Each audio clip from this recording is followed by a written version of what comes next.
créer du contenu engageant pour être visible sur les réseaux sociaux. Nous sommes à Dinabai Connect et je suis avec Soraya Benali, responsable de solutions digitales du groupe Nexton, spécialisée sur les médias sociaux depuis plus de 10 ans. Elle nous répond à la question de Annick Morelieras, qui est diagnostiqueur immobilier. Annick. Bonjour Soraya. Alors moi j'ai une question. Dans mon métier, diagnostiqueur immobilier, c'est quelque chose de très technique. Et j'ai remarqué que quand je publie sur les réseaux quelque chose d'intéressant sur les diagnostics immobiliers, j'ai peu de visibilité. Par contre, quand je mets une photo de moi sur l'échelle, alors en tenue de travail, pas une photo d'art, et ben là tout de suite j'ai 400 ou 500 vues. Alors je me disais, est-ce qu'il faut que je parle que de moi ou est-ce qu'il faut aussi que je parle de mon travail? C'est quoi la bonne proportion? Et puis j'ai remarqué aussi que il y a des publications que je fais à 2h du matin avant de me coucher. Et là, j'ai pas beaucoup de visibilité. Par contre, quelquefois, ça tombe en journée parce que j'ai du temps. Et là, il y a davantage de likes. Est-ce que l'heure de la publication a une incidence?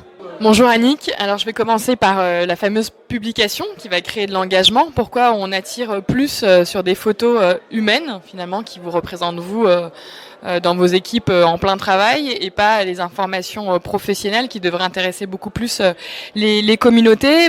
J'ai envie de dire, c'est un peu, c'est caricatural, mais c'est de cette manière que ça fonctionne beaucoup mieux aujourd'hui sur les réseaux sociaux. Depuis plusieurs années, c'était comment je vais être présent sur les réseaux sociaux. Ensuite, c'était que dois-je publier sur les réseaux sociaux, de quelle manière. Aujourd'hui, pour être pertinent et engagé, justement, il faut montrer plus de transparence, être encore plus humain. Et le fait que Annick, sur l'échelle, amène finalement plus de likes, je trouve ça normal. Et si on pose la question à d'autres experts, c'est normal. En fait, on est vraiment, en fait, c'est derrière la petite fenêtre, mais qu'est-ce qui se passe dans cette entreprise ?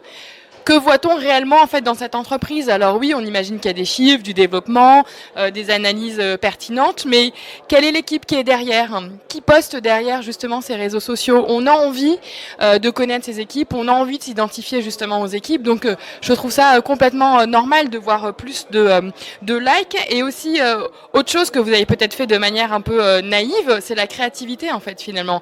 Il y a des équipes qui auraient brainstormé pas mal d'heures avant de trouver le bon message. Il y a des marques qui font ça très bien, comme la marque Innocent. Ils savent utiliser l'humour et les bonnes images pour être créatifs. Ou par exemple les campagnes Oasis qu'on a pu voir il y a quelques années, qui ont cartonné et qui sont amusés avec les noms des fruits et les boissons. Là, ça arrivait un peu naïvement, mais oui, évidemment, ça marche, ça cartonne, parce qu'on voit Annick, sur l'échelle, qui est en train de bosser. Donc, ce qui peut être aussi drôle derrière pour continuer à engager, c'est d'utiliser le bon hashtag. Il me semble que vous avez commencé à l'utiliser, Annick, sur l'échelle. Et là, derrière, vous êtes en train de créer une vraie tendance. Vous allez vraiment relier, fédérer votre communauté, parce que finalement, les communautés, elles se créent pas, elles existent. Il faut trouver le moyen de les fédérer, et à travers les réseaux sociaux, le bon message, le bon post, le bon contenu, vous allez réussir vraiment à aller plus loin là-dessus. Ensuite, ce qui est intéressant sur le partage justement de posts, effectivement, il y a, alors on a tendance à dire qu'il faut parler 30% de vous, 30% de ce qui se passe sur le marché, vos pairs, de voir ce que que font les experts, les influenceurs, de relayer aussi les blogueurs dans votre domaine, et aussi de parler justement de ce côté perso à l'intérieur, justement, c'est un peu le interne avec la fameuse échelle. Ensuite, sur l'horaire, avant de poster, on a souvent envie de se dire je vais poster quand j'ai un peu le temps, parce que c'est la dernière roue du carrosse, les réseaux sociaux, j'ai pas le temps de m'en occuper. Ah tiens, j'ai 5 minutes, je vais poster mon message sur Twitter, sur Facebook. Non, faut pas fonctionner de cette manière-là. Aujourd'hui, on a la chance d'avoir des statistiques, d'en savoir plus sur notre communauté, de pouvoir analyser et de voir qui ils sont. Quel âge ils sont, est-ce que c'est des hommes, est-ce que c'est des femmes, dans quelle région ils se trouvent, et vraiment de revenir sur les statistiques et d'aller identifier le bon moment pour partager. Il y a pas mal d'infographies qui existent sur le web où des experts travaillent tous les ans pour voir un peu le bon moment. On aime bien dire que le lundi, par exemple, faut éviter de partager. Tout le monde revient le lundi matin au boulot. On a une tonne de mails déjà à traiter. Les premières réunions, faut éviter de mettre ses premiers messages. Vous allez passer un peu à la trappe. Le mardi, c'est une bonne journée. On caricature un peu, le mercredi c'est la journée des enfants, mais certains le gardent encore en tête. Et le jeudi, on aime bien.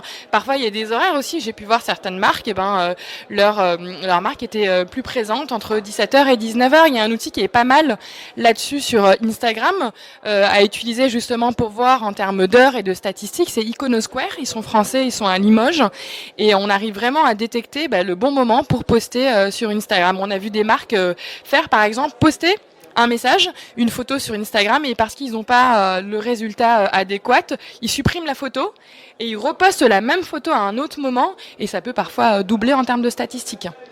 Donc oui, il faut connaître sa communauté avant de pouvoir poster. Merci beaucoup Soraya. Merci beaucoup Annick pour cette question. J'espère que vous avez trouvé toute la valeur dont vous aviez besoin pour être plus visible sur les réseaux sociaux aujourd'hui. Et je mettrai le lien en bas dans la description de votre société diagnostiqueur immobilier, ainsi que celle évidemment de Soraya Benali du groupe Nexton. Maintenant, Soraya et moi avons une question pour vous, et c'est Soraya qui va vous la poser. Oui, ce qui nous intéresserait de savoir, c'est comment vous créez, vous, de votre côté, du contenu engageant. Quel est le moyen que vous avez trouvé pour votre marque, votre entreprise, pour créer du contenu sur les réseaux sociaux? Et également, parmi les astuces que nous avons données aujourd'hui, quelle est celle que vous allez pouvoir mettre en application tout de suite, maintenant, parce qu'on sait que c'est la plus petite action qui engage et qui va vous permettre d'avancer. Répondez tout de suite en dessous de cette vidéo, dans les commentaires. Et pendant que vous serez sur le site, inscrivez-vous et vous recevrez tout de suite une formation audio sur comment déclencher les décisions d'achat grâce au neuromarketing. Donc on est aussi complètement dans notre sujet. Et vous recevrez par la suite une fiche de travail pour vous mettre en action. Merci beaucoup pour votre attention et votre confiance. Et je vous retrouve dans une prochaine chronique. À très vite. Si vous cherchez à développer votre entreprise et que vous vous êtes essayé sur les réseaux sociaux pour exister, pour pouvoir faire la promotion de votre projet, vous vous êtes peut-être demandé pourquoi est-ce que ça ne fonctionne pas.